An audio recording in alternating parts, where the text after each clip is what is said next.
नमस्कार दोस्तों, आज हम देखेंगे प्लेटो के आदर्श राज्य के 3 वर्ग, या हम इसे प्लेटो का श्रम वर्गीकरण के नाम से भी जानते हैं। ये भी क्वेश्चन परीक्षा में पूछा जाता है। तो चलिए शुरू करते हैं। प्लेटो के आदर्श राज्य का सिद्धांत श्रम वर्गीकरण और कार्य विशेषीकरण है। मतलब कि प्लेटो का जो राज्य का सिद्धांत है वो मुख्यतः श्रम का बंटवारा और उसके विशेषीकरण के लिए है। प्लेटो ने कहा है कि मनुष्य की ज़रूरतों के कारण समाज का निर्माण हुआ था।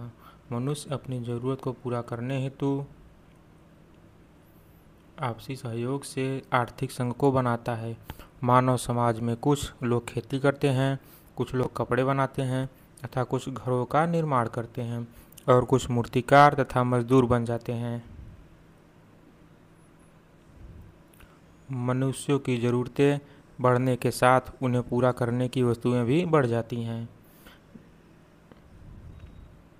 समाज में बढ़ई, लोहार, सोनार, व्यापारी तथा चिकित्सक वर्ग बन जाते हैं। ये वर्ग अपने कामों को कुशल तरीके से करते हुए वस्तुओं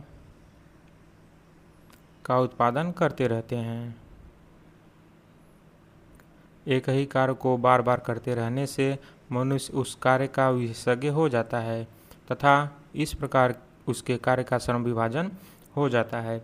यहाँ पर कहने का तात्पर्य यह है दोस्तों कि जैसे कोई भी व्यक्ति कोई कार्य करता है तो वो अपने कार्य में निपुण हो जाता है तथा वो उसका विशेषज्ञ या स्पेशलिस्ट कहलाने लगता है, जैसे आज के समय में डॉक्टर लोग कहलाते हैं। तथा इसी के माध्यम से सेवाओं का लेन देन शुरू हो जाता है। प्लेटो के अनुसार आदर्श राज्य बनाने के लिए ज़रूरतों और सेवाओं का सही लेन देन करना जरूरी है। प्लेटो महोदय ने समाज के कामों को 3 भागों में बांटा है।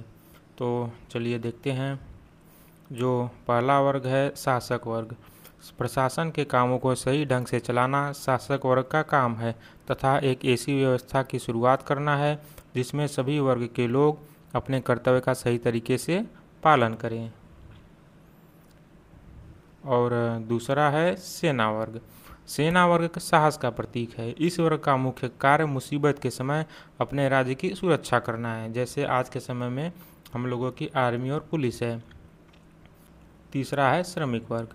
इस वर्ग का कार्य अन्य 2 वर्गों शासक तथा सेना वर्ग की सेवा भाव करना है। सेवा भाव से तात्पर्य यह है कि उनकी ज़रूरतों की वस्तुओं को उत्पादित करना है। मुख्य रूप से पालन पोषण के साधनों को एकत्रित करना है। श्रम विभाजन का आधार।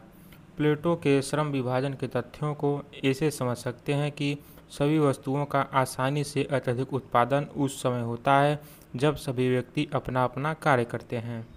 मतलब कि जब सभी लोग अपने अपने कामों को अपने ईमानदारी से करते हैं तो उस समय अधिक उत्पादन होता है।